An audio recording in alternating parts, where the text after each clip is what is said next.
के राजहंस तथा आषाढ़ का एक दिन में ऐतिहासिकता और कल्पना तथा हिंदी रंगमंच के विकास में मोहन राकेश की भूमिका पर चर्चा कीजिए। मोहन राकेश आधुनिक हिंदी नाटक के सबसे समर्थ नाटककार हैं, जिन्होंने नाटक को मध्यवर्गीय यथार्थ, अस्तित्ववादी कुंठा और अद्भुत रंगमंचीयता के साथ वैश्विक ऊंचाइयां प्रदान की हैं। 1. आधे अधूरे का महत्व। ये नाटक मध्यमवर्गीय परिवार की विसंगतियों और दाम्पत्य जीवन के बिखराव का सशक्त दस्तावेज है। इसमें स्त्री पुरुष के संबंधों का अधूरापन और मानवीय रिक्तता का सटीक चित्रण है। अपूर्णता ही आधुनिक मनुष्य की सबसे बड़ी त्रासदी है। आधे अधूरे मोहन राकेश। 2. आषाढ़ का एक दिन में कला और प्रेम। इसमें कवि कालिदास के अंतर्मन और मल्लिका के प्रेम के माध्यम से राजसत्ता तथा सृजन धर्मिता के द्वंद्व को दिखाया गया है। यहाँ इतिहास कल्पना के अधीन है। सृजन की पीड़ा ही कलाकार का वास्तविक इतिहास है। आषाढ़ का एक दिन, मोहन राकेश। 3. लहरों के राजहंस और ऐतिहासिकता। यह नाटक बुद्ध की करुणा और नंद की सांसारिक आसक्ति के मध्य मानसिक द्वंद्व का चित्रण है। यहाँ इतिहास एक पृष्ठभूमि है, जबकि नायक का अंतर्मन मुख्य विषय है। इतिहास का बाहरी आवरण भीतर के द्वंद्व को ढंकता है। लहरों के राजहंस, मोहन राकेश। 4. ऐतिहासिकता और कल्पना का समन्वय। राकेश ने इतिहास को केवल घटनाक्रम नहीं, बल्कि आधुनिक संवेदनशीलता के साथ जोड़कर देखा। उन्होंने ऐतिहासिक पात्रों में आधुनिक मनुष्य की मानसिक घुटन और वैचारिक उलझन को आरोपित किया। इतिहास की राख में वर्तमान की आग छुपी है। मोहन राकेश के नाटक नामवर सिंह। 5. हिंदी रंगमंच में भूमिका। मोहन राकेश ने नाटक को साहित्य के दायरे से बाहर निकालकर रंगमंच की वस्तु बनाया। उनके नाटकों में मंच सज्जा, प्रकाश योजना और अभिनय की अद्भुत क्षमताएं समाहित थीं। मंच ही नाटक के प्राणों का वास्तविक आवाज है। रंगमंच, मोहन राकेश। 6. आधुनिकता और कुंठा का चित्रण। राकेश ने महानगरीय जीवन की ऊब, अकेलापन, असुरक्षा और संबंधों की टूटन को जिस साहस के साथ अभिव्यक्ति दी, वो हिंदी नाटक का नया मानक बन गया। घुटन का चित्रण ही आधुनिक नाटक की पहली शर्त है। आधुनिक हिंदी साहित्य, बच्चन सिंह। मोहन राकेश ने हिंदी नाटक को ऐतिहासिक जड़ता से मुक्त कर उसे आधुनिक मनुष्य के यथार्थ, कुंठा और आंतरिक संघर्षों का सबसे प्रामाणिक एवं प्रभावशाली मंच प्रदान किया। प्रश्न 168। नाटक और रंगमंच का संबंध स्पष्ट कीजिए तथा इस संदर्भ में हिंदी नाटक इतिहास के प्रमुख नाटककारों की दृष्टि समझाइए। नाटक साहित्य की विधा है, जबकि रंगमंच उसका दृश्य रूप है। साहित्य की शब्द शक्ति जब अभिनय, प्रकाश और मंच सज्जा से मिलती है, तब नाटक वास्तव में पूर्ण होता है। 1. नाटक और रंगमंच का अविभाज्य संबंध। नाटक केवल कागज पर लिखी गई कहानी नहीं, बल्कि मंच पर जीवंत होने वाली कला है। रंगमंच नाटक को वो आयाम देता है जहां संवाद क्रिया में बदलते हैं। नाटक की देह साहित्य है, किंतु उसका प्राण रंगमंच है। रंगमंच और नाटक, दशरथ ओझा। 2. भारतेंदु की रंगमंचीय दृष्टि। भारतेंदु ने नाटक को लोक परंपरा और मंच की सुविधा के अनुसार ढाला। उन्होंने नाटकों में दृश्य विधान को विशेष महत्व दिया, ताकि दर्शक सीधे कथा से जुड़ सकें। मंच की सुगमता ही हिंदी नाटकों का पहला संस्कार है। भारतेंदु के नाटक, बच्चन सिंह। 3. प्रसाद की दार्शनिक रंगमंच दृष्टि। प्रसाद के नाटक अपनी काव्यात्मकता और दार्शनिकता के कारण रंगमंच पर कठिन थे। उनकी दृष्टि में नाटक का उद्देश्य केवल मनोरंजन नहीं, बल्कि सांस्कृतिक और दार्शनिक बोध प्रदान करना था। प्रसाद के नाटकों का मंच हृदय और मस्तिष्क का मिलन है। प्रसाद का नाट्य साहित्य, डॉक्टर नगेंद्र। 4. जगदीश चंद्र माथुर का व्यावहारिक मंच। माथुर ने ऐतिहासिक नाटकों को रंगमंचीय तकनीक के साथ जोड़कर लोकप्रिय बनाया। उनका मानना था कि नाटककार को मंच की सीमाओं का ध्यान रखना अनिवार्य रूप से चाहिए। नाटककार को मंच का रचयिता होना चाहिए, केवल लेखक नहीं। बोलते नाटक, जगदीश चंद्र माथुर। 5. मोहन राकेश का आधुनिक रंगमंच। मोहन राकेश ने नाटकों को महानगरीय यथार्थ और मानसिक द्वंद्वों के लिए अनुकूल बनाया। उन्होंने मंच के प्रतीकात्मक प्रयोगों द्वारा आधुनिक मनुष्य की कुंठा को प्रभावी रूप दिया। राकेश के नाटकों में मंच पात्रों का ही एक हिस्सा है। आधुनिक हिंदी नाटक, नामवर सिंह। 6. वर्तमान रंगमंचीय समन्वय। आज का नाटककार और निर्देशक लोक परंपरा और आधुनिक तकनीक का समन्वय कर रहे हैं। अब नाटक की भाषा और दृश्य विधान दोनों दर्शकों की रुचि के अनुसार लचीले हो गए हैं। रंगमंच अब एक स्वतंत्र कला है, न कि साहित्य की अनुगामी। हिंदी रंगमंच का इतिहास। नेमीचंद्र जैन। नाटक और रंगमंच का परस्पर संबंध हिंदी साहित्य की विकास यात्रा का आधार है। नाटककारों की दृष्टि ने समय के साथ साहित्य और प्रदर्शन के इस अंतर्संबंध को अनिवार्य बनाया। प्रश्न 169। हिंदी रंगमंच का इतिहास प्रस्तुत कीजिए। हिंदी रंगमंच की यात्रा लोकधर्मी परंपराओं से आरंभ होकर आधुनिक प्रयोगधर्मी रंगमंच तक पहुंचती है, जो साहित्य और प्रदर्शन का एक अत्यंत जटिल और गौरवपूर्ण इतिहास है। 1। लोकधर्मी नाट्य परंपरा। हिंदी रंगमंच के मूल में नौटंकी, स्वांग, रासलीला और माच जैसी लोक शैलियां हैं, जो शताब्दियों से ग्रामीण समाज के मनोरंजन और सांस्कृतिक शिक्षा का मुख्य आधार बनी रहीं। लोक नाटक ही भारतीय रंगमंच की जीवंत और शाश्वत जड़ हैं। भारतीय रंगमंच का इतिहास। दशरथ ओझा। 2। भारतेंदु युग नींव का निर्माण। भारतेंदु हरिश्चंद्र ने पारसी थिएटर के व्यावसायिक प्रभाव को चुनौती देते हुए सत्य हरिश्चंद्र जैसे नाटकों से साहित्यिक और सांस्कृतिक रंगमंच की विधिवत नींव रखी थी। भारतेंदु ने साहित्य को मंच का संस्कार और सम्मान दिया। हिंदी नाटक का विकास। बच्चन सिंह। 3। पारसी थिएटर का प्रभाव। 19वीं सदी के उत्तरार्ध में पारसी कंपनियों ने व्यावसायिक रंगमंच विकसित किया, जहां संगीत, भव्य दृश्य सज्जा और चमत्कारपूर्ण प्रदर्शन को व्यावसायिक सफलता का मुख्य केंद्र माना गया। पारसी थिएटर ने नाटक को मंच और दर्शक प्रदान किए। हिंदी रंगमंच का इतिहास। नेमीचंद्र जैन। 4। प्रसाद युग साहित्यिक उत्कर्ष। जयशंकर प्रसाद ने ऐतिहासिक नाटकों की रचना कर रंगमंच को दार्शनिक गहराई दी, जिससे नाटक केवल मनोरंजन न रहकर एक उच्च स्तरीय साहित्यिक और वैचारिक विधा बन गया। प्रसाद के नाटक रंगमंच पर एक बौद्धिक चुनौती प्रस्तुत करते हैं। हिंदी साहित्य का इतिहास। रामचंद्र शुक्ल। 5। आधुनिक रंगमंच प्रयोग। स्वतंत्रता के उपरांत मोहन राकेश, हबीब तनवीर और जगदीश चंद्र माथुर ने मंच पर यथार्थवाद, अस्तित्ववाद और लोक शैलियों का अद्भुत समन्वय कर रंगमंच को नई पहचान दी। आधुनिक रंगमंच अब केवल साहित्य की छाया मात्र नहीं है। रंगमंच और नाटक। मोहन राकेश। 6। वर्तमान रंगमंच की दिशा। समकालीन रंगमंच तकनीकी नवाचारों, सामाजिक विमर्शों और बहुभाषीय प्रयोगों के साथ आगे बढ़ रहा है, जहां निर्देशक की भूमिका अब नाटककार से अधिक निर्णायक हो गई है। निर्देशक का विजन ही समकालीन मंच का वास्तविक आधार है। आधुनिक हिंदी नाटक। नामवर सिंह। हिंदी रंगमंच का इतिहास लोक की सादगी से निकलकर आधुनिकता की जटिलता तक विस्तृत है, जो निरंतर स्वयं को पुनर्जीवित और समयानुकूल परिवर्तित करने में सक्षम है। प्रश्न 170। हिंदी रंगमंच की शक्तियां, सीमाएं और संभावनाएं पर विचार कीजिए। हिंदी रंगमंच लोक परंपराओं की उर्वर भूमि से निकला वह जीवंत माध्यम है, जो निरंतर बदलते समय और समाज के साथ संवाद स्थापित करने की अनूठी क्षमता रखता है। 1। लोक परंपरा की समृद्ध शक्ति। हिंदी रंगमंच की सबसे बड़ी शक्ति उसकी लोकधर्मी विरासत है। नौटंकी, स्वांग और माच जैसी शैलियों से इसे जो ओज और जनजुड़ाव मिला है, वो इसे विशिष्ट बनाता है। लोककला की जड़ें ही रंगमंच को युगों तक जीवित रखती हैं। रंगमंच की परंपरा। दशरथ ओझा। 2। विविधतापूर्ण विषय वस्तु की शक्ति। आधुनिक हिंदी रंगमंच ने इतिहास, दर्शन, अस्तित्ववाद और समकालीन विमर्शों को जिस तरह अपने घेरे में लिया है, वो इसकी वैचारिक परिपक्वता और व्यापक दृष्टिकोण का परिचायक है। विविध विषयों का समागम ही रंगमंच को वैचारिक शक्ति देता है। हिंदी नाटक का विकास। बच्चन सिंह। 3। आर्थिक संसाधनों की सीमा। व्यावसायिक सिनेमा और डिजिटल माध्यमों के बढ़ते प्रभाव के बीच सीमित सरकारी अनुदान और प्रायोजकों का अभाव हिंदी रंगमंच की सबसे बड़ी और बाधक सीमा बनी हुई है। धन का अभाव ही रंगमंच के विस्तार की मुख्य बाधा है।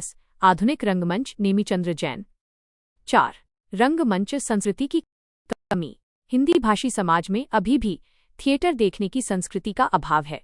मध्यम वर्ग का रंगमंच के प्रति उदासीन होना इसके विकास की गति को धीमा कर देता है। दर्शक का जुड़ाव ही रंगमंच को जीवंत ऊर्जा प्रदान करता है। रंगमंच और दर्शक। मोहन राकेश। 5। तकनीकी प्रयोग की संभावना। डिजिटल तकनीक और मल्टीमीडिया के उपयोग से हिंदी रंगमंच में दृश्य, सज्जा और प्रकाश व्यवस्था को अधिक प्रभावी बनाने की असीम संभावनाएं अभी भी पूरी तरह तलाशी जानी बाकी हैं। तकनीक का नया प्रयोग रंगमंच को भव्यता प्रदान कर सकता है। नाटक और तकनीक। जगदीश चंद्र माथुर। 6। वैश्वीकरण और अनुवाद की संभावना। विश्व साहित्य के अनुवादों और अंतर्राष्ट्रीय नाट्य शैलियों के भारतीयकरण द्वारा हिंदी रंगमंच विश्व मंच पर अपनी एक नई और सशक्त वैश्विक पहचान बना सकता है, जो समय की मांग है। वैश्विक संवाद ही रंगमंच के क्षितिज को विस्तारित करता है। विश्व रंगमंच। नामवर सिंह। हिंदी रंगमंच अपनी लोक शक्ति और आधुनिक चेतना के समन्वय से सीमाओं को लांघकर एक उज्ज्वल भविष्य की ओर अग्रसर है, बशर्ते इसे निरंतर प्रयोगधर्मिता और समर्थन मिले। प्रश्न 171। नाटककार जगदीश चंद्र माथुर तथा उनके नाटकों पर चर्चा कीजिए। जगदीश चंद्र माथुर हिंदी नाटक के उन शीर्षस्थ हस्ताक्षर हैं जिन्होंने ऐतिहासिक कथाओं को रंगमंचीय तकनीक और आधुनिक संवेदना के साथ जोड़कर उसे एक नई पहचान प्रदान की है। 1. ऐतिहासिकता का आधुनिक बोध। माथुर ने इतिहास को केवल अतीत की घटना के रूप में नहीं बल्कि वर्तमान के आईने के रूप में प्रस्तुत किया। उनके नाटक अतीत के गौरव और वर्तमान की चिंताओं का सेतु हैं। इतिहास की राख में वर्तमान के अंगारे छिपे होते हैं। कोणार्क, जगदीश चंद्र माथुर। 2. कोणार्क, शिल्प और संवेदना। कोणार्क माथुर का कालजयी नाटक है जो कला और सत्ता के संघर्ष को केंद्र में रखता है। इसमें कलाकार की स्वायत्तता और शासक की निरंकुशता का द्वंद्व अत्यंत मार्मिक है। कलाकार की सृजन स्वतंत्रता ही सत्ता की असली परीक्षा है। कोणार्क, जगदीश चंद्र माथुर। 3. शारदिया और पहला राजा। शारदिया जहां मध्यकालीन सामंती परिवेश और प्रेम की जटिलता को दिखाती है, वहीं पहला राजा विकास की अंधी दौड़ और पर्यावरण के विनाश की आधुनिक त्रासदी का प्रतीक है। विकास का उन्माद ही प्रकृति के विनाश का कारण है। पहला राजा, जगदीश चंद्र माथुर। 4. रंगमंच दृष्टि की सार्थकता। माथुर स्वयं एक कुशल रंगकर्मी थे, इसलिए उनके नाटकों में मंच सज्जा, प्रकाश और अभिनेताओं की स्थिति का सटीक निर्देशन मिलता है। उनके नाटक पढ़ने से अधिक देखने के लिए बने हैं। नाटककार को मंच का रचयिता होना चाहिए, लेखक नहीं। बोलते नाटक, जगदीश चंद्र माथुर। 5. भाषा का सहज प्रवाह। उनके नाटकों की भाषा न तो बहुत अधिक संस्कृतनिष्ठ है और न ही बहुत ज्यादा उर्दू फारसी प्रधान। उन्होंने हिंदुस्तानी भाषा का सहज उपयोग किया, दर्शकों को सीधे प्रभावित करती है। संवादों की सरलता ही पात्रों के व्यक्तित्व को उभारती है। नाटक और रंगमंच, जगदीश चंद्र माथुर। 6. सामाजिक सरोकार और वैचारिकता। उनके नाटकों में सामाजिक कुरीतियों, सत्ता के भ्रष्टाचार और व्यक्तिगत नैतिकता के प्रश्न बार बार उभरते हैं, जो उन्हें एक गंभीर विचारशील नाटक के रूप में स्थापित करते हैं। विचारों की प्रखरता ही नाटक को अमर बनाती है। आधुनिक हिंदी साहित्य, नामवर सिंह। जगदीश चंद्र माथुर ने हिंदी नाटकों को ऐतिहासिक जड़ता से मुक्त कर उसे आधुनिक रंगमंच की जीवंतता और सामाजिक सरोकारों से जोड़कर एक अत्यंत समृद्ध आधार प्रदान किया है।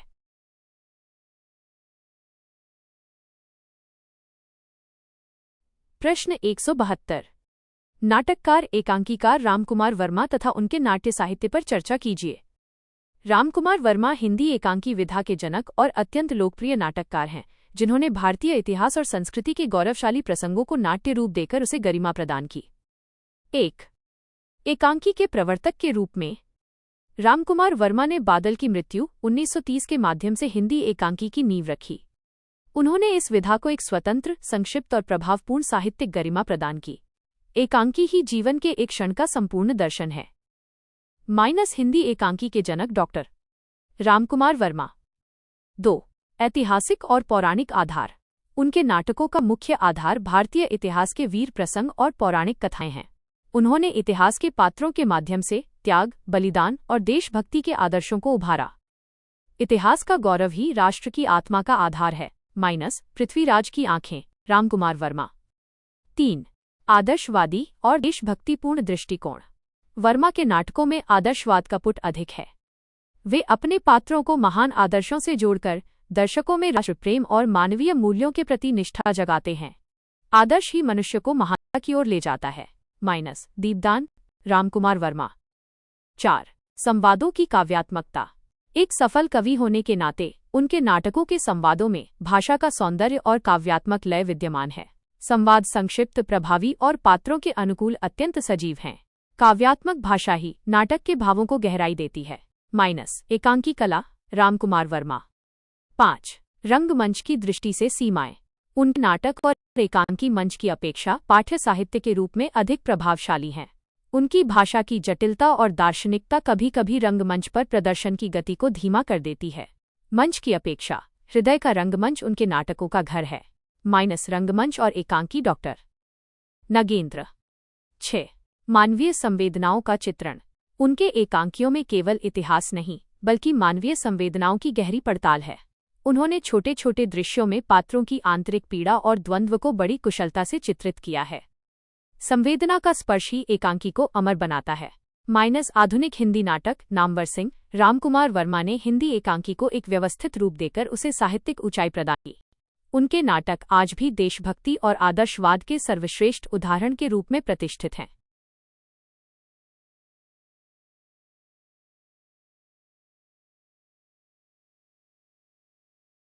प्रश्न 173। सैद्धांतिक तथा व्यवहारिक समीक्षा में संबंध तथा अंतर स्पष्ट कीजिए। समीक्षा के दो ध्रुव हैं, सैद्धांतिक समीक्षा जो नियमों का विधान करती है और व्यावहारिक समीक्षा जो उन नियमों के आलोक में किसी रचना का विश्लेषण करती है। 1. सैद्धांतिक समीक्षा का अर्थ। सैद्धांतिक समीक्षा साहित्य के सामान्य सिद्धांतों, नियमों और मानकों का निर्धारण करती है। ये बताती है कि काव्य क्या है और नाटक के लक्षण क्या होने चाहिए। नियमों का निर्धारण ही सिद्धांत की मूल दृष्टि है। साहित्यशास्त्र, आचार्य रामचंद्र शुक्ल। 2. व्यावहारिक समीक्षा का अर्थ। व्यावहारिक समीक्षा उन सिद्धांतों को किसी विशेष रचना पर लागू कर उसका गुण दोष विवेचन करती है। यह इस रचना का मूल्य क्या है का उत्तर देती है। रचना का विश्लेषण ही व्यावहारिक समीक्षा का मुख्य कर्म है। समीक्षा के मान, डॉक्टर नगेंद्र। 3. दोनों के मध्य संबंध। सैद्धांतिक और व्यावहारिक समीक्षा एक दूसरे के पूरक हैं। सिद्धांत के बिना व्यावहारिक समीक्षा दिशाहीन है और व्यवहार के बिना सिद्धांत केवल निर्जीव परिभाषाओं का संग्रह है। सिद्धांत यदि बीज है तो व्यवहार उसका फल है। समीक्षा का स्वरूप, बच्चन सिंह। 4. पद्धति में अंतर। सैद्धांतिक समीक्षा सामान्यीकरण, जनरलाइजेशन पर आधारित होती है, जबकि व्यावहारिक समीक्षा का ध्यान रचना की विशिष्टता, उसकी भाषा और शिल्प के सूक्ष्म विश्लेषण पर होता है। सामान्य नियम बनाम विशिष्ट पाठ, यही दोनों में अंतर है। साहित्य सिद्धांत, डॉक्टर नगेंद्र। 5. उद्देश्य में अंतर। सैद्धांतिक समीक्षा का उद्देश्य साहित्य के स्वरूप को समझना है, जबकि व्यावहारिक समीक्षा का लक्ष्य पाठक को किसी रचना की श्रेष्ठता या हीनता के प्रति सजग करना है। मूल्यों की स्थापना ही दोनों का सम्मिलित लक्ष्य है। आलोचना के प्रतिमान, नामवर सिंह। 6. परस्पर निर्भरता। कोई भी महान आलोचक केवल सैद्धांतिक या केवल व्यावहारिक नहीं होता। श्रेष्ठ समीक्षा वही है जहां सिद्धांतों का आधार लेकर किसी रचना की गहराई को उकेरा जाए। सिद्धांत और व्यवहार का समन्वय ही श्रेष्ठ आलोचना है। हिंदी आलोचना, रामचंद्र शुक्ल। सैद्धांतिक समीक्षा साहित्य का व्याकरण है तो व्यावहारिक समीक्षा उसका व्यवहार। दोनों का मिलन ही आलोचना को वह प्रखरता प्रदान करता है जिससे साहित्य का वास्तविक मूल्य स्पष्ट होता है। प्रश्न 174। आचार्य शुक्ल के पूर्व हिंदी आलोचना पर विचार कीजिए। आचार्य शुक्ल से पूर्व हिंदी आलोचना का स्वरूप मुख्य रूप से व्याख्यात्मक और प्रभाववादी था, जहां आलोचक रचना की गुणवत्ता मापने के बजाय अपनी रुचि को सर्वोपरि मानते थे। 1. व्याख्यात्मक और टीका पद्धति। शुक्ल पूर्व आलोचना का आधार संस्कृत की टीका पद्धति थी। आलोचक केवल कठिन शब्दों के अर्थ और पौराणिक प्रसंगों की व्याख्या तक ही सीमित रहे, जो काफी एकांगी थी। व्याख्या का अर्थ आलोचना नहीं, केवल शब्दकोश का विस्तार है।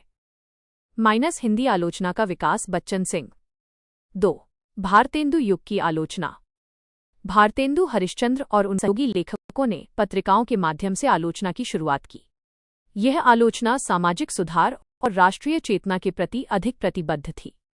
साहित्य का सामाजिक उद्देश्य ही आलोचक की पहली दृष्टि है। भारतेंदु की आलोचना, नामवर शुक्ल। 3. प्रभाववादी आलोचना का बोलबाला।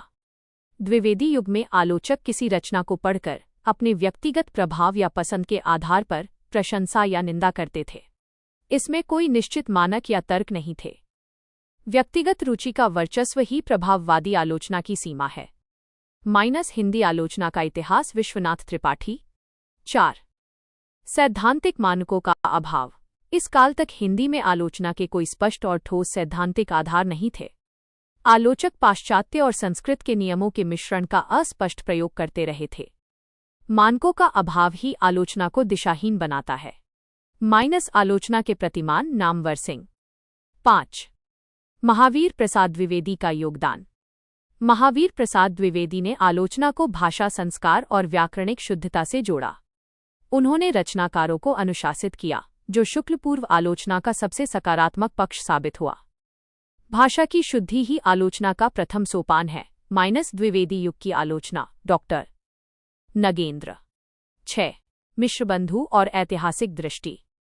मिश्रबंधुओं ने मिश्रबंधु विनोद के माध्यम से पहली बार साहित्य का कालक्रम और लेखकों का विवरण देने का ऐतिहासिक प्रयास किया, जिसने शुक्ल के लेखन का आधार तैयार किया। इतिहास का लेखन ही आलोचना को वस्तुनिष्ठ बनाता है। मिश्रबंधु विनोद की भूमिका। मिश्रबंधु आचार्य शुक्ल से पूर्व की आलोचना शैशव अवस्था में थी, जिसने अपनी कमियों और प्रयासों के माध्यम से वह उर्वर भूमि तैयार की, जिस पर शुक्ल जी ने आलोचना का भव्य भवन खड़ा किया।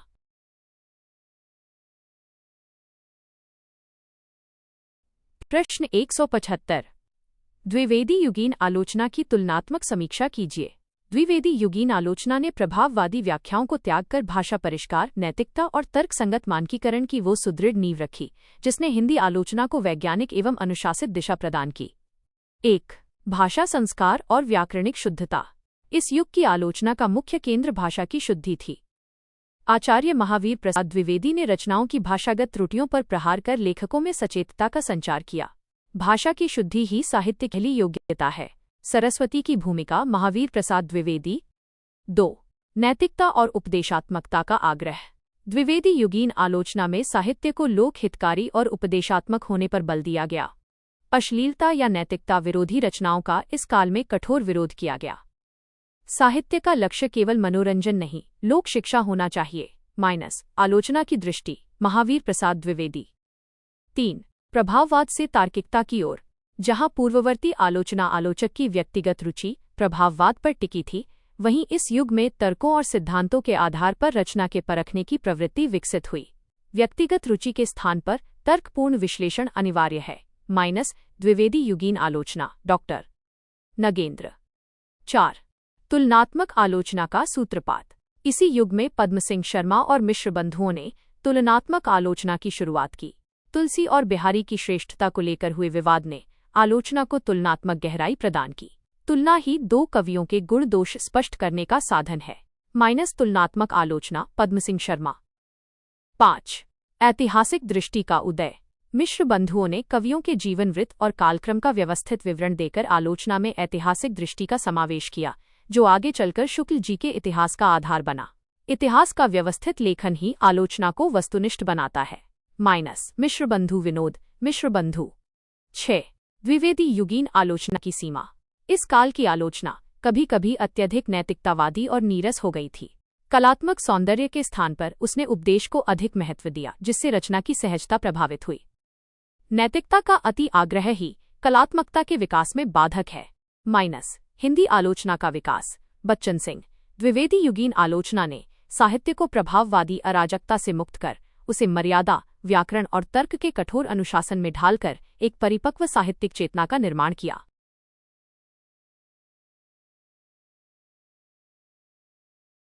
प्रश्न 176।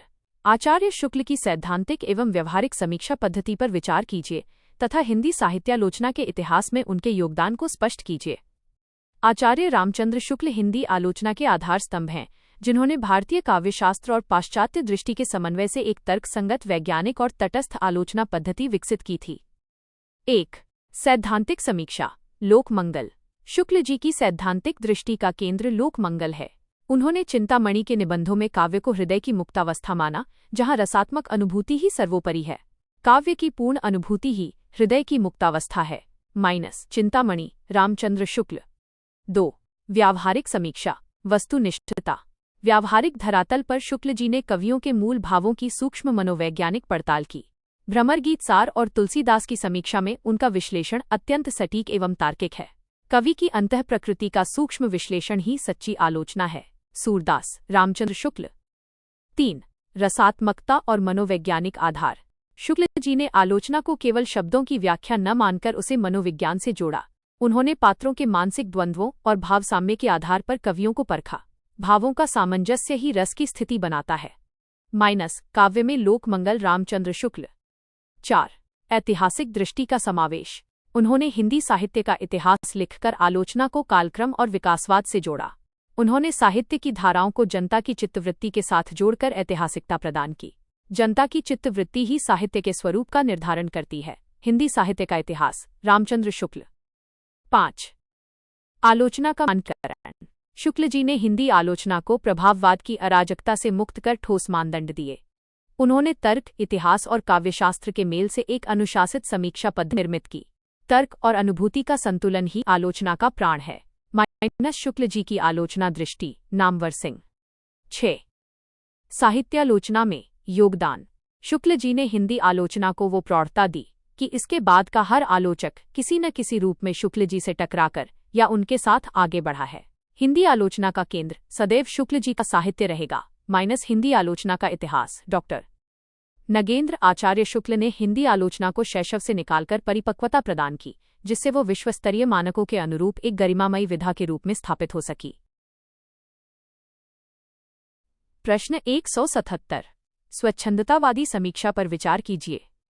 स्वच्छंदतावादी समीक्षा शास्त्रीय नियमों के कठोर अनुशासन को अस्वीकार कर कवि की व्यक्तिगत अनुभूति, कल्पना की उड़ान और भावात्मक स्वाधीनता को साहित्य का सर्वोपरि मानक मानती है। 1. कल्पना का महत्व। इस समीक्षा में तर्क के स्थान पर कल्पना को श्रेष्ठ माना गया है। आलोचक रचना की आंतरिक सृजनशीलता और कवि की कल्पना शक्ति के विस्तार को ही प्राथमिकता देते हैं।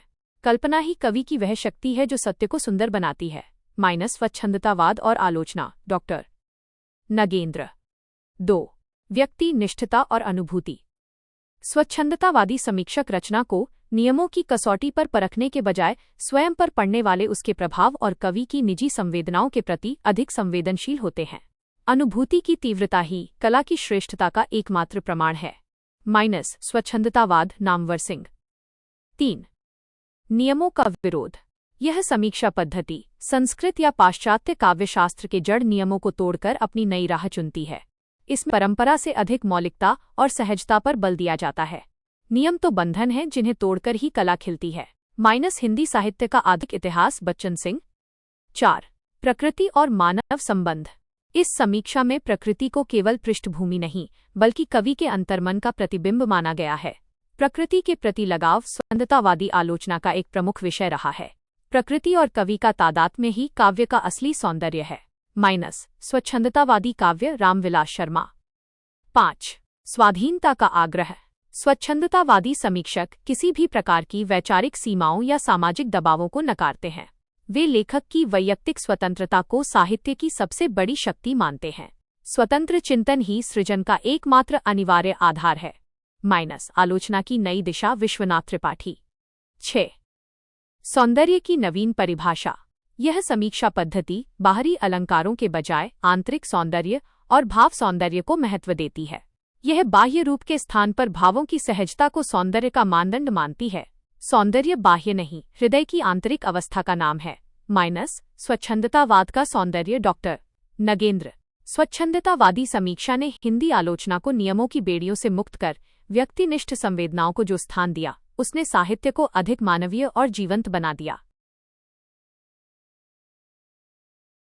प्रश्न 178। डॉक्टर नागेंद्र की सैद्धांतिक एवं व्यवहारिक समीक्षा पद्धति पर विचार कीजिए तथा हिंदी समीक्षा में उनके योगदान को स्पष्ट कीजिए। डॉक्टर नागेंद्र हिंदी आलोचना में रसवादी और मनोवैज्ञानिक दृष्टिकोण के प्रमुख पक्षधर रहे हैं, जिन्होंने भारतीय काव्यशास्त्र और पाश्चात्य दृष्टि का एक संतुलित समन्वय स्थापित किया। 1. रसवादी सैद्धांतिक आधार। डॉक्टर नागेंद्र की सैद्धांतिक आलोचना का मूल आधार भारतीय रस सिद्धांत है। उन्होंने रस को केवल आनंद नहीं बल्कि एक व्यापक मनोवैज्ञानिक प्रक्रिया माना और उसकी नवीन व्याख्या की। रस ही काव्य की आत्मा और अनुभूति का चरम बिंदु है। माइनस भारतीय काव्यशास्त्र की भूमिका। डॉक्टर नागेंद्र। 2. व्यावहारिक समीक्षा मनोवैज्ञानिक विश्लेषण। व्यावहारिक धरातल पर वे रचनाओं का विश्लेषण मनोवैज्ञानिक दृष्टि से करते हैं। उन्होंने कवियों के अंतर्मन और उनके व्यक्तित्व की कुंठाओं को समझने के लिए फ्राइड के सिद्धांतों का प्रयोग किया। रचनाकार का मन ही उसकी कृति का वास्तविक आधार है। माइनस आस्था के चरण। डॉक्टर नागेंद्र। 3. भारतीय और पाश्चात्य समन्वय। उन्होंने भारतीय सौंदर्यशास्त्र को पाश्चात्य आधुनिकता के साथ जोड़कर एक नई आलोचनात्मक भाषा विकसित की। उनकी दृष्टि न तो केवल पुरातन पंथी थी और न ही अंधानुकरण वाली। दोनों दृष्टियों का मेल ही आलोचना को वैश्विक बनाता है। माइनस काव्यबिंब। डॉक्टर नागेंद्र। 4. शैली की स्पष्टता और सरलता। उनकी समीक्षा पद्धति की सबसे बड़ी शक्ति उसकी भाषा की स्पष्टता है। वे जटिल सैद्धांतिक विषयों को भी अत्यंत सरल और सुबोध भाषा में प्रस्तुत करने में माहिर थे। सरल भाषा ही गंभीर सिद्धांतों को जनता तक पहुंचाती है। माइनस आलोचना की आस्था। डॉक्टर नागेंद्र। 5. हिंदी समीक्षा में योगदान। डॉक्टर नागेंद्र ने हिंदी आलोचना को आचार्यत्व के कठोर अनुशासन से निकालकर उसे सहानुभूतिपूर्ण बनाया। उन्होंने साहित्य के इतिहास लेखन में भी एक व्यवस्थित और वैज्ञानिक ढांचा दिया। आलोचना अब जज नहीं, सहृदय पाठक का कार्य है। माइनस हिंदी साहित्य का इतिहास, डॉक्टर नागेंद्र। 6. सौंदर्यवादी चेतना। वे सौंदर्य को साहित्य का अनिवार्य गुण मानते थे। उन्होंने साहित्य में कलात्मकता और सौंदर्य के प्रति आग्रह को आलोचना का मुख्य केंद्र बिंदु बनाया, जो उन्हें अन्य आलोचकों से अलग करता है। सौंदर्य का बोध ही समीक्षा का अंतिम सोपान है। माइनस रस सिद्धांत, डॉक्टर नागेंद्र। डॉक्टर नागेंद्र ने हिंदी आलोचना को रसवादी आधार प्रदान करते हुए उसे आधुनिक और वैज्ञानिक परिप्रेक्ष्य दिया, जिससे आलोचना विधा अधिक सुसंगत, तार्किक और मानवीय संवेदनाओं के निकट हो गई। प्रश्न 179। साधारणीकरण क्या है? इसकी व्याख्या में आचार्य शुक्ल और डॉक्टर नागेंद्र की धाराओं को स्पष्ट करते हुए अपनी राय प्रस्तुत कीजिए। साधारणीकरण वो प्रक्रिया है जिसमें कवि की अनुभूति या काव्य का भाव व्यक्तिगत सीमा से मुक्त होकर सामान्य हो जाता है, जिससे पाठक उससे तादात्म्य स्थापित करता है। 1. साधारणीकरण का स्वरूप। साधारणीकरण का अर्थ है आलंबन आदि का साधारण हो जाना, जिससे सहृदय पाठक के हृदय में उत्पन्न भाव का व्यक्तिगत न रहकर सर्वसामान्य अनुभव बन जाना है। व्यक्तिगत सीमाओं का लोप ही साधारणीकरण का वास्तविक मूल है। माइनस काव्यशास्त्र भट्टनायक। 2. आचार्य शुक्ल की धारा। शुक्ल जी के अनुसार साधारणीकरण आलंबन का होता है। वे इसे आलंबनत्व धर्म का साधारणीकरण मानते हैं, जहां पात्र या वस्तु सामान्य होकर सभी के लिए समान रूप से ग्राह्य हो जाती है। आलंबन का साधारणीकरण ही रस निष्पत्ति का आधार है। माइनस रस मीमांसा, रामचंद्र शुक्ल। 3. डॉक्टर नागेंद्र की धारा। डॉक्टर नागेंद्र कवि की अनुभूति के साधारणीकरण पर बल देते हैं। उनके अनुसार कवि की निजी अनुभूति का ही साधारणीकरण होता है, जो पाठक की हृदय भूमि में पुनः जागृत होती है। कवि की निजी अनुभूति ही पाठक की भी अनुभूति बनती है। माइनस आस्था के चरण, डॉक्टर नागेंद्र। 4. दृष्टिकोणों में अंतर। शुक्ल जी का दृष्टिकोण वस्तुनिष्ठ है, जो आलंबन की सामान्यता पर जोर देता है। इसके विपरीत डॉक्टर नागेंद्र का दृष्टिकोण आत्मनिष्ठ है, जो कवि की संवेदना को केंद्र में रखता है। वस्तु और कवि के भाव का ये एक सूक्ष्म विभाजन है। माइनस आलोचना के प्रतिमान, नामवर सिंह। 5. समीक्षात्मक राय। साधारणीकरण की प्रक्रिया वस्तुनिष्ठ और आत्मनिष्ठ दोनों का मेल है। केवल आलंबन या केवल कवि की अनुभूति पर्याप्त नहीं है। ये रचना और पाठक के बीच का एक जीवंत सेतु है। साधारणीकरण पाठक के हृदय में घटित होने वाली घटना है। माइनस साहित्य सिद्धांत, डॉक्टर नागेंद्र। 6. वर्तमान संदर्भ में प्रासंगिकता। आज के साहित्य में जहां व्यक्तिवाद बढ़ रहा है, साधारणीकरण की यह प्रक्रिया ही साहित्य को वैश्विक और सार्वजनीन बनाए रखने का एकमात्र अचूक साधन सिद्ध होती है। सार्वजनीनता ही साहित्य को कालजयी बनाने का मंत्र है। माइनस आधुनिक हिंदी आलोचना, नामवर सिंह। साधारणीकरण रस प्रक्रिया का वो जादुई क्षण है जहां पाठक अपनी निजी पहचान को भूलकर कविता के भाव में डूब जाता है, जो आलोचना का सबसे महत्वपूर्ण केंद्र है। प्रश्न 180।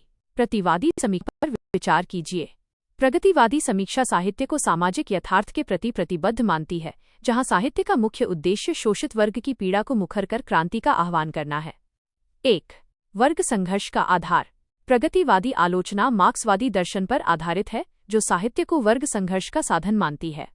इसमें साहित्यकार को शोषकों के विरुद्ध और शोषितों के साथ खड़ा होना अनिवार्य है।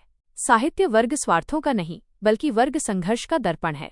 माइनस प्रगतिशील साहित्य की समस्याएं, रामविलास शर्मा। 2. सामाजिक यथार्थ और साहित्य। इस समीक्षा पद्धति में सौंदर्य के बजाय उपयोगिता को महत्व दिया जाता है। वही साहित्य श्रेष्ठ है जो समाज की कुरीतियों को तोड़कर नई व्यवस्था की स्थापना करे। यथार्थ का चित्रण ही साहित्य का एकमात्र धर्म होना चाहिए। प्रगतिवाद, शिवदान सिंह चौहान। 3. परंपरा का निषेध। प्रगतिवादी आलोचक प्राचीन साहित्य के उस पक्ष को नकारते हैं जो सामंतवाद और रूढ़िवादिता को बढ़ावा देता है। वे केवल जनवादी और क्रांतिकारी परंपरा को ही स्वीकार करते हैं। पुरानी जड़ता को तोड़कर नई व्यवस्था का निर्माण ही प्रगतिवाद है। माइनस साहित्य और समाज, प्रकाश चंद्र गुप्त। 4. वस्तुनिष्ठता का आग्रह। ये आलोचना भावना के बजाय तर्क और ऐतिहासिक भौतिकवाद को प्राथमिकता देती है।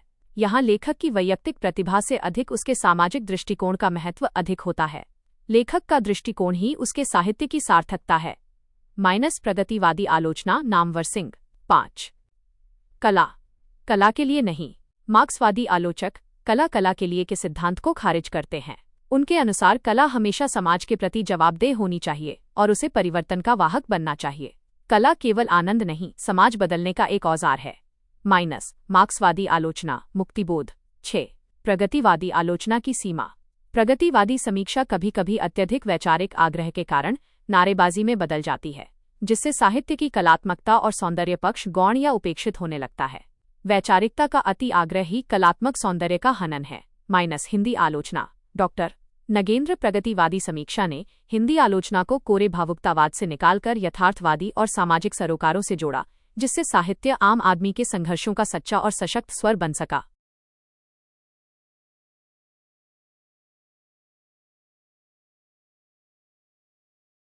प्रश्न 181।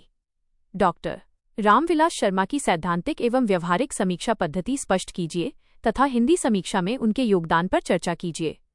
डॉक्टर रामविलास शर्मा हिंदी के सबसे प्रभावशाली मार्क्सवादी आलोचक हैं, जिन्होंने साहित्य को समाज के आर्थिक राजनीतिक संदर्भों में रखकर एक ऐसी आलोचनात्मक दृष्टि विकसित की जिसे समाज शास्त्रीय आलोचना का शिखर माना जाता है। 1. सैद्धांतिक आधार। मार्क्सवादी दृष्टि। रामविलास शर्मा की सैद्धांतिक आलोचना का आधार मार्क्सवादी द्वंद्वात्मक भौतिकवाद है। उन्होंने साहित्य को अधिरचना, सुपरस्ट्रक्चर माना है, जो समाज के आर्थिक आधार से प्रभावित होती है। साहित्य समाज के आर्थिक ढांचे का ही एक प्रतिध्वनि रूप है। प्रगतिशील साहित्य की समस्याएं। रामविलास शर्मा। 2. व्यावहारिक समीक्षा। इतिहास और परंपरा। उनकी व्यावहारिक समीक्षा का केंद्र परंपरा का मूल्यांकन है। उन्होंने हिंदी साहित्य के बड़े कवियों जैसे निराला, तुलसीदास की रचनाओं को लोक चेतना और जनसंघर्ष के संदर्भ में पुनर्व्याख्यायित किया। तुलसीदास को केवल भक्त नहीं, लोक संग्रह का कवि मानना ही उनकी सच्ची समीक्षा है। तुलसीदास। रामविलास शर्मा। 3. निराला पर केंद्रित आलोचना। निराला को उन्होंने हिंदी का सबसे बड़ा जनवादी कवि घोषित किया। उनके अनुसार निराला की कविताएं शोषितों के प्रति असीम करुणा और सामंतवाद के प्रति तीव्र आक्रोश का प्रमाण है। निराला की सृजन शक्ति जन सामान्य के संघर्षों से ही फूटी है। निराला की साहित्य साधना। रामविलास शर्मा। 4. भाषा और इतिहास का अंतर संबंध।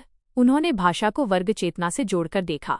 रामविलास शर्मा के अनुसार भाषा केवल शब्दों का समूह नहीं, बल्कि एक ऐतिहासिक प्रक्रिया है जिसके माध्यम से समाज अपनी संस्कृति को विकसित करता है। भाषा का विकास ही समाज के विकास का इतिहास है।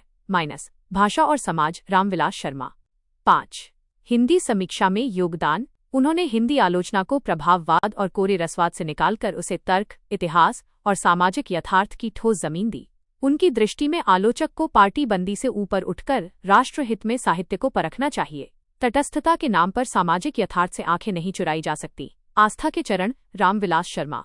6. आलोचना की प्रखरता और प्रहार।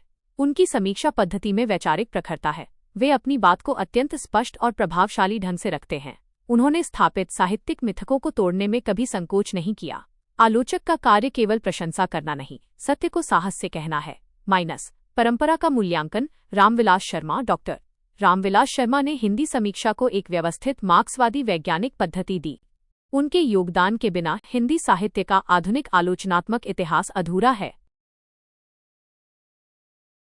प्रश्न 182। रामविलास शर्मा द्वारा प्रतिपादित हिंदी जातिवाद जातीयता की धारणा स्पष्ट कीजिए। रामविलास शर्मा ने हिंदी जाति और जातीयता की अवधारणा का प्रतिपादन करके हिंदी साहित्य के इतिहास और आलोचना को एक नया वैचारिक आयाम दिया। ये अवधारणा मार्क्सवादी, ऐतिहासिक भौतिकवाद और भारतीय सामाजिक यथार्थ का एक अनूठा समन्वय है। 1. हिंदी जाति की परिभाषा। शर्मा जी के अनुसार हिंदी जाति का अर्थ कोई वर्ण आधारित जाति नहीं है, बल्कि एक ऐतिहासिक सांस्कृतिक समुदाय है। यह उन लोगों का समूह है जो हिंदी भाषा और उसकी बोलियों ब्रज, अवधी, भोजपुरी, मैथिली, खड़ी बोली को अपनी अभिव्यक्ति का माध्यम मानते हैं और जिनकी साझा सांस्कृतिक विरासत है। हिंदी जाति समान भाषा, साझा इतिहास और संस्कृति के धागे में पिरोया हुआ एक जन समुदाय है। भाषा और समाज। रामविलास शर्मा। 2. जातीयता की धारणा। जातीयता नेशनैलिटी का अर्थ है एक भाषाभाषी जन समुदाय का आत्मसम्मान, उनकी सांस्कृतिक अस्मिता और उनके गौरव का बोध। उनके अनुसार हिंदी भाषा का विकास ही हिंदी जातीयता का विकास है। जातीयता अपनी भाषा और संस्कृति के प्रति उस गहरे लगाव और गौरव का नाम है जो जनता को एक सूत्र में जोड़ता है। परंपरा का मूल्यांकन। रामविलास शर्मा। 3.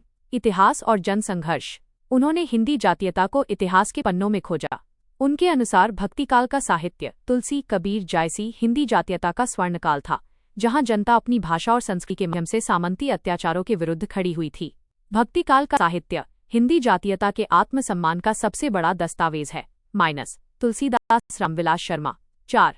हिंदी जातीयता और राष्ट्रीयता।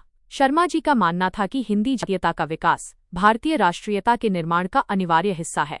वे मानते थे कि हिंदी भाषा के बिना भारत की राष्ट्रीय एकता का ढांचा अधूरा है। हिंदी जातीयता का सशक्त होना भारत की राष्ट्रीय एकता को मजबूत करना है। भाषा और समाज। रामविलास शर्मा। 5.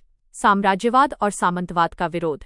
रामविलास शर्मा ने तर्क दिया कि हिंदी जातीयता का सबसे बड़ा दुश्मन साम्राज्यवाद और सामंतवाद है।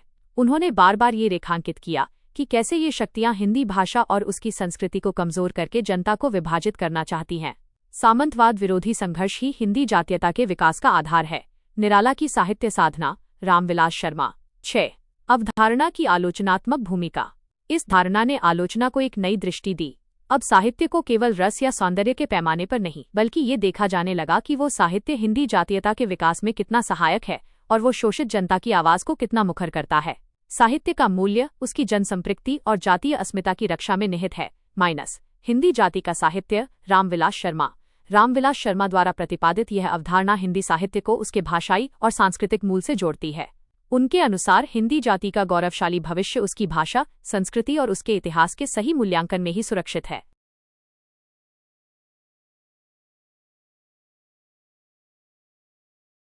प्रश्न 183। आचार्य हजारी प्रसाद द्विवेदी की समीक्षा पद्धति तथा उनके महत्व का स्पष्टीकरण दीजिए। आचार्य हजारी प्रसाद द्विवेदी हिंदी आलोचना में मानवतावादी और संस्कृतिवादी दृष्टि के सबसे प्रखर आलोचक हैं। उन्होंने साहित्य को केवल नियमों में नहीं, बल्कि उसे इतिहास और मनुष्यता की निरंतर प्रवाहित धारा के रूप में देखा। 1. मानवतावादी आलोचना पद्धति। द्विवेदी जी की समीक्षा का मूल केंद्र मानव है। उनका मानना था कि साहित्य का वास्तविक लक्ष्य मनुष्य की सुख सुविधाओं और उसके कल्याण की भावना को पुष्ट करना है, न कि केवल पांडित्य का प्रदर्शन। साहित्य का लक्ष्य मनुष्य को मनुष्य के रूप में प्रतिष्ठित करना है। साहित्य का मर्म। हजारी प्रसाद द्विवेदी। 2. इतिहास और संस्कृति का समन्वय। द्विवेदी जी ने साहित्य को समाज और इतिहास की जड़ता से मुक्त करके उसे सांस्कृतिक निरंतरता के साथ जोड़ा। उनके लिए साहित्य इतिहास, धर्म, लोक विश्वास और दर्शन का एक संश्लिष्ट रूप है। संस्कृति की धारा ही साहित्य के प्रवाह को दिशा देती है। हिंदी साहित्य की भूमिका। हजारी प्रसाद द्विवेदी। 3. व्यावहारिक समीक्षा। लोकधर्मी दृष्टि। उनकी व्यावहारिक समीक्षा में लोक जीवन की उपेक्षा करने वाले सिद्धांतों को खारिज किया गया है। उन्होंने कबीर जैसे कवियों को स्थापित कर ये सिद्ध किया कि श्रेष्ठ साहित्य शास्त्रीय नियमों का दास नहीं, बल्कि लोक संवेदना का प्रतिनिधि होता है। लोक का विरोध करने वाला श्रेष्ठ साहित्य नहीं हो सकता। कबीर। हजारी प्रसाद द्विवेदी। 4. ऐतिहासिक तथ्यों का मूल्यांकन। उन्होंने हिंदी साहित्य के इतिहास को भक्तिकाल के रूप में एक नई दृष्टि दी। शुक्ल जी के हताशा या पराजय के सिद्धांत को नकारते हुए उन्होंने इसे भारतीय चिंताधारा का स्वाभाविक विकास माना। भक्तिकाल भारतीय संस्कृति की अदम्य जिजीविषा का प्रमाण है। हिंदी साहित्य उद्भव और विकास। हजारी प्रसाद द्विवेदी। 5. आलोचना की शैली। आत्मीयतापूर्ण। द्विवेदी जी की समीक्षा पद्धति में आत्मीयता है। आलोचना के रूप में जज न बनकर एक सहृदय रूप में पाठकों से संवाद करते हैं, जिससे उनके निबंध और आलोचनाएं अत्यंत रोचक बन जाती हैं। आलोचना हृदय से हृदय का संवाद है। साहित्यिक निबंध। हजारी प्रसाद द्विवेदी। 6. हिंदी समीक्षा में महत्व। द्विवेदी जी ने शुक्ल जी की तार्किकता के साथ अपनी मानवीय संवेदना का मेल किया। उन्होंने हिंदी आलोचना को संकीर्णता से निकालकर उसे व्यापक सांस्कृतिक और विश्व मानवीय दृष्टिकोण प्रदान किया। द्विवेदी जी ने हिंदी आलोचना को वैश्विक ऊंचाइयों का स्पर्श दिया। हिंदी आलोचना का इतिहास। डॉक्टर नगेंद्र आचार्य हजारी प्रसाद द्विवेदी ने हिंदी साहित्य को रूढ़ियों के कैदखाने से निकालकर उसे जीवन की मुक्त धारा से जोड़ दिया, जिसके कारण वे आधुनिक हिंदी आलोचना के सबसे उदार और मानवतावादी आलोचक के रूप में सदैव स्मरणीय रहे।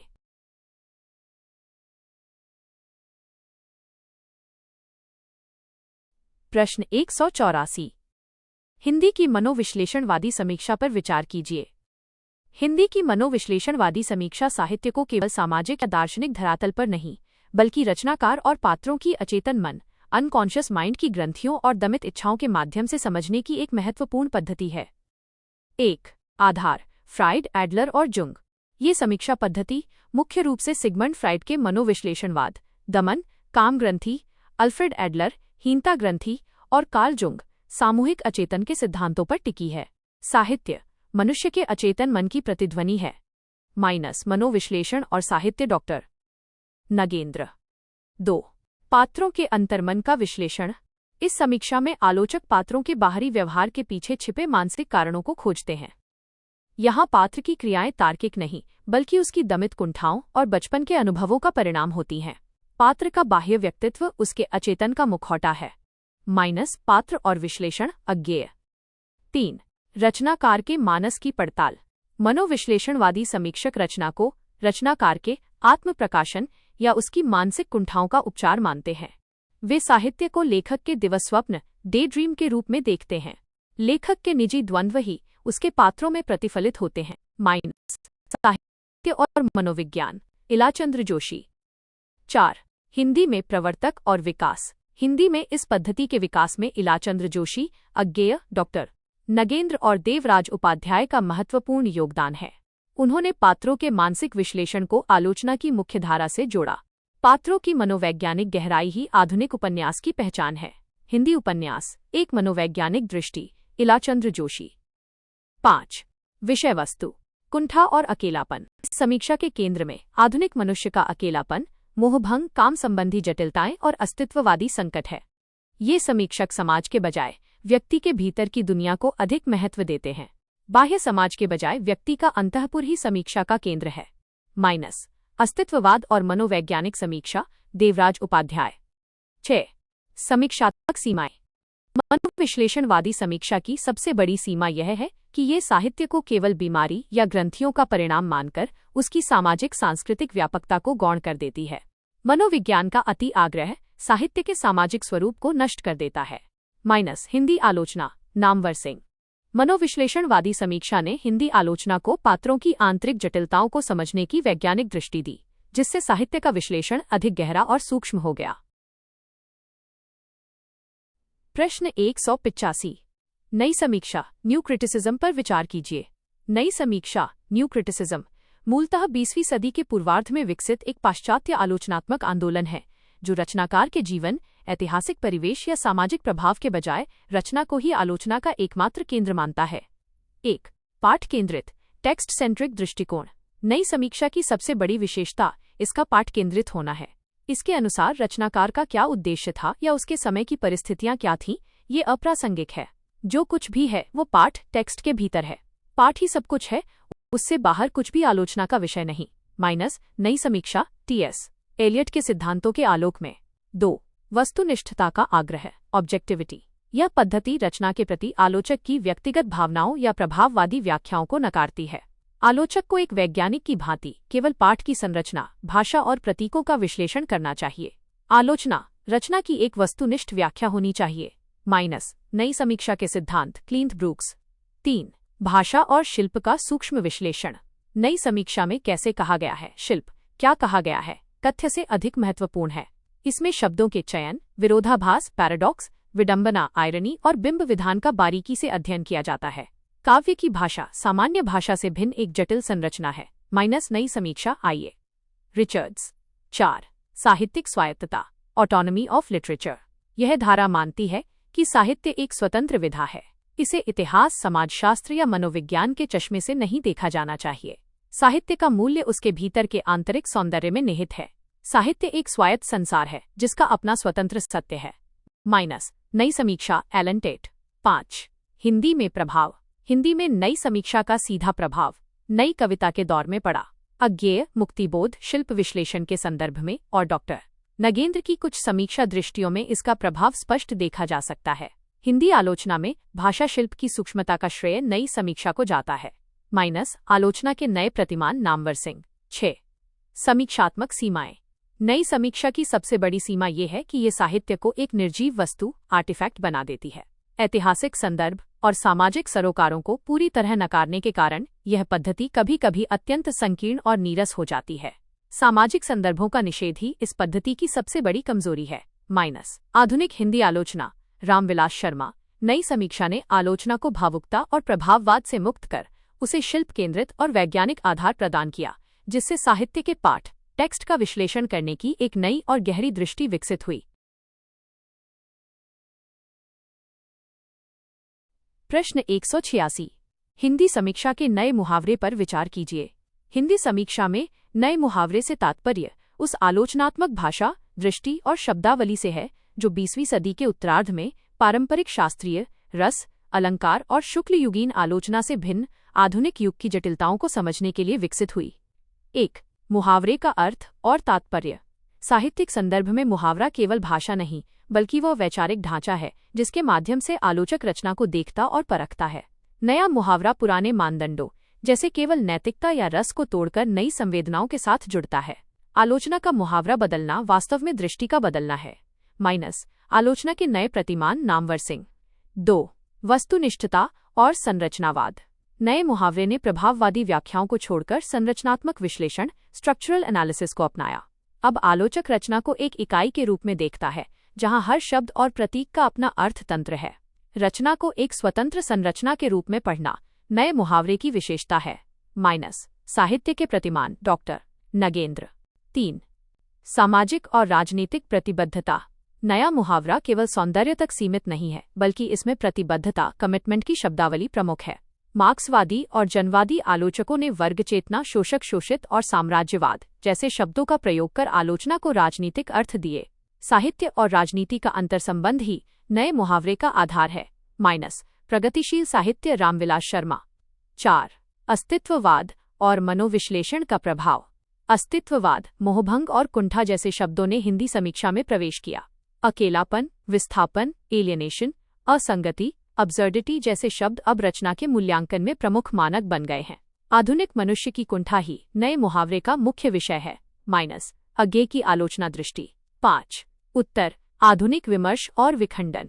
उत्तर आधुनिकता के दौर में विखंडन, उत्तर औपनिवेशिकता, पोस्ट कॉलोनियलिज्म, स्त्री विमर्श और दलित विमर्श ने समीक्षा के मुहावरे को पूरी तरह बदल दिया है। यहाँ किसी एक सत्य के बजाय बहुलता पर बल है। सत्ता केंद्रों का विरोध और हाशिए की आवाज नए मुहावरे के प्रमुख स्तंभ हैं। आलोचना का नया पाठ नामवर सिंह। 6. समीक्षात्मक महत्व। हिंदी समीक्षा का नया मुहावरा अब अधिक समावेशी, बहुआयामी और वैज्ञानिक हो गया है। इसने आलोचक को केवल निर्णायक न बनाकर एक सहसर्जक बना दिया है, जो पाठ के अंतर्निहित अर्थों को उद्घाटित करता है। नया मुहावरा साहित्य को समकालीन जीवन की धड़कन के साथ जोड़ता है। हिंदी आलोचना विश्वनाथ त्रिपाठी। हिंदी समीक्षा का नया मुहावरा निरंतर विकसित हो रहा है। इसने आलोचना को जड़ता से निकालकर उसे ऐसी भाषा दी है जो आज के बहुसांस्कृतिक और जटिल समाज के यथार्थ को सही ढंग से अभिव्यक्त करने में सक्षम है।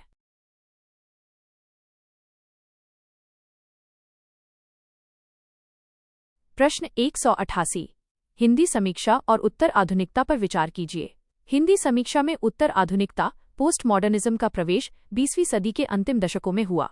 ये केवल एक साहित्यिक प्रवृत्ति नहीं, बल्कि सत्य, इतिहास और मूल्यबोध को देखने का एक नया नजरिया है जो आधुनिकता के दावों को चुनौती देता है। 1. महाख्यानों का निषेध, रिजेक्शन ऑफ ग्रैंड नैरेटिव्स। उत्तर आधुनिकतावाद उन महाख्यानों जैसे मार्क्सवाद या उदारवाद को नकारता है जो दुनिया को एक ही सिद्धांत से समझाने का दावा करते हैं। समकालीन समीक्षा अब एक सर्वव्यापी सत्य के बजाय अनेक सत्यों, प्लुरैलिटी ऑफ ट्रूथ्स की बात करती है।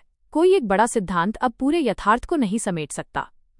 उत्तर आधुनिकता और हिंदी साहित्य विश्वनाथ त्रिपाठी। 2. विखंडन, डीकंस्ट्रक्शन। देरिदा के विखंडन सिद्धांत के प्रभाव से हिंदी समीक्षा में ये धारणा बलवती हुई कि पाठ टेक्स्ट का कोई एक निश्चित अर्थ नहीं होता। आलोचक अब पाठ के भीतर निहित विरोधाभासों को खोजकर उसके अर्थ को विखंडित करते हैं।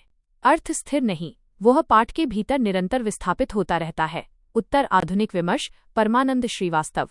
3. हाशिए की आवाजों का महत्व। उत्तर आधुनिक समीक्षा का सबसे बड़ा योगदान उन हाशिए के समुदायों को मुख्य धारा में लाना है जिन्हें पारंपरिक इतिहास और आलोचना ने उपेक्षित रखा था।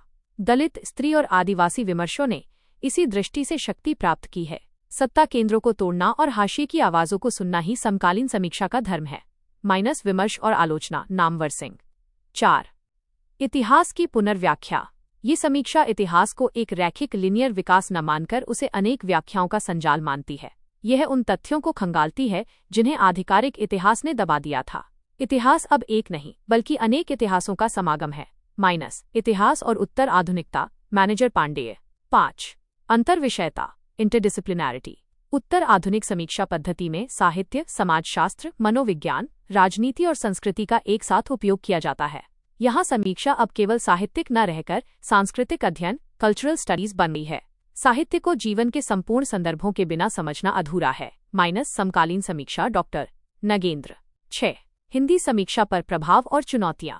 इस दृष्टि ने आलोचना को अधिक लोकतांत्रिक बनाया है, लेकिन इसकी सबसे बड़ी चुनौती अस्पष्टता है। अत्यधिक सैद्धांतिक और अकादमिक शब्दावली के कारण ये कभी कभी आम पाठक की पहुंच से बाहर हो जाती है। सिद्धांतों की भूल भुलैया में साहित्य की आत्मा कहीं खो न जाए।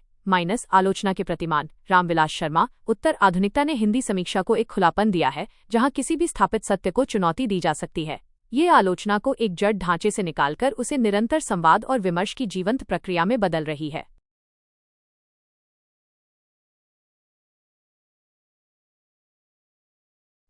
प्रश्न 189।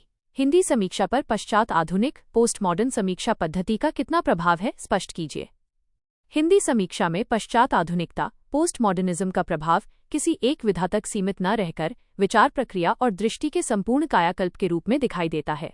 इसने साहित्य के अर्थ और अधिकार के पारंपरिक ढांचों को गहराई से प्रभावित किया है। 1. महाख्यानों ग्रैंड नैरेटिव्स का अवसान। पश्चात आधुनिकता ने मार्क्सवाद, गांधीवाद और आधुनिकतावाद जैसी उन विचारधाराओं की विश्वसनीयता पर प्रश्न उठाए जो पूरी दुनिया को एक ही सांचे में ढालना चाहती थीं। हिंदी समीक्षा में अब आलोचक किसी एक वाद के चश्मे से पूरी रचना को नहीं देखते, बल्कि स्थानीय और लघु संदर्भों पर अधिक ध्यान केंद्रित करते हैं। महाख्यानों का अंत ही पश्चात आधुनिक समीक्षा का प्रस्थान बिंदु है।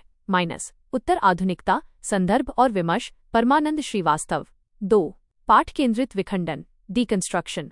देरिदा और फूको के प्रभाव से हिंदी आलोचक अब लेखक की नियत इंटेंट को छोड़कर पाठ टेक्स्ट के भीतर छिपे विरोधाभासों को तलाश रहे हैं। आलोचक अब ये नहीं पूछता कि लेखक ने क्या कहा, बल्कि ये देखता है कि भाषा और संकेतों ने क्या रचा है। पाठ का अर्थ स्थिर नहीं, वह पाठक की दृष्टि के साथ बदलता है। विखंडन और हिंदी आलोचना नामवर सिंह। 3. विमर्शों का उदय इमर्जेंस ऑफ डिस्कोर्सेज। इस पद्धति का सबसे बड़ा प्रभाव विमर्शों डिस्कोर्सेज के रूप में दिखा। दलित, स्त्री, आदिवासी और अल्पसंख्यक विमर्शों ने ये स्थापित किया कि सत्य एक नहीं बल्कि अनेक हैं। यह सत्ता केंद्रित आलोचना के स्थान पर हाशिए की आलोचना का युग है। बहुलतावादी दृष्टि ही पश्चात आधुनिक समीक्षा का प्राण है। विमर्श के नए आयाम मैनेजर पांडेय। 4. इतिहास की पुनर्व्याख्या। पश्चात आधुनिक समीक्षा ने इतिहास को एक रैखिक विकास न मानकर उसे अनेक व्याख्याओं का संजाल माना है। हिंदी समीक्षा में अब आधिकारिक इतिहास के साथ अनौपचारिक इतिहास ओरल हिस्ट्री को भी स्थान दिया जा रहा है। इतिहास अब एक नहीं अनेक खंडों में बिखरा हुआ सत्य है। इतिहास और उत्तर आधुनिकता विश्वनाथ त्रिपाठी। 5. अंतर विषयता इंटरडिसिप्लिनैरिटी। पश्चात आधुनिकता ने हिंदी समीक्षा को केवल साहित्यिक दायरे से बाहर निकालकर सांस्कृतिक अध्ययन कल्चरल स्टडीज बना दिया है। आज के आलोचक साहित्य को राजनीति, लोक संस्कृति और तकनीक के साथ जोड़कर देखते हैं। साहित्य अब केवल शब्द नहीं, संपूर्ण सांस्कृतिक प्रक्रिया है। संस्कृति और साहित्य मैनेजर पांडेय। 6.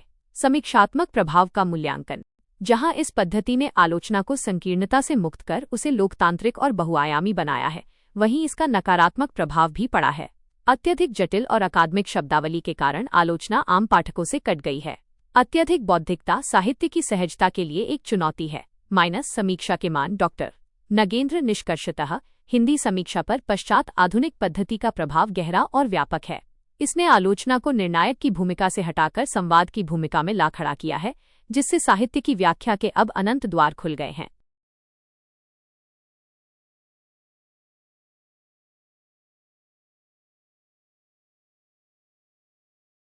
प्रश्न 190।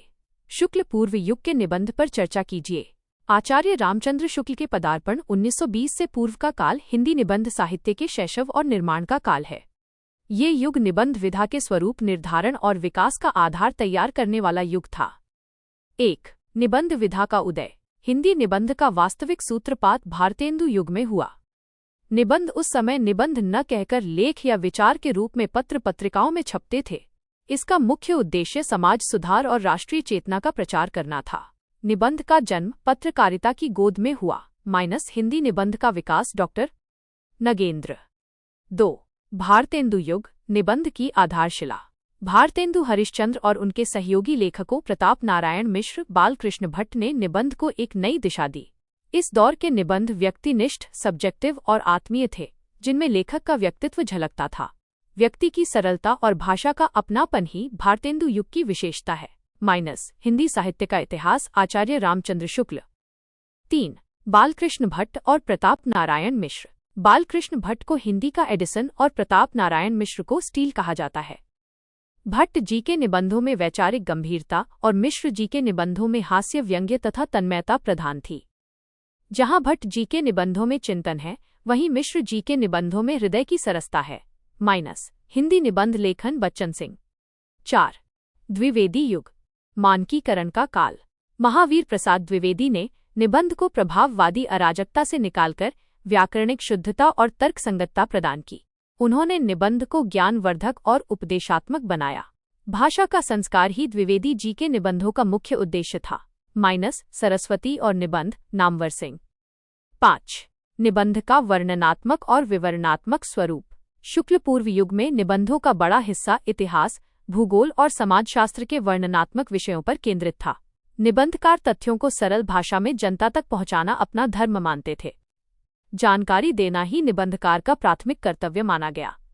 माइनस आधुनिक हिंदी साहित्य विश्वनाथ त्रिपाठी। 6. शुक्ल पूर्व निबंधों की सीमाएं।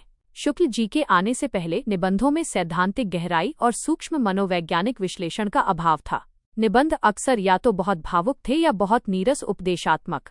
उनमें एक व्यवस्थित समीक्षा दृष्टि की कमी थी। शुक्ल जी से पूर्व निबंध एक व्यवस्थित कला के रूप में विकसित नहीं हो पाया था। माइनस हिंदी आलोचना रामचंद्र शुक्ल। शुक्ल पूर्व युग के निबंधों ने ही हिंदी गद्य को वह लचीलापन और आत्मविश्वास प्रदान किया, जिसकी नींव पर आचार्य शुक्ल ने निबंध और आलोचना की एक ऐसी भव्य इमारत खड़ी की जो आज भी अद्वितीय है। प्रश्न 1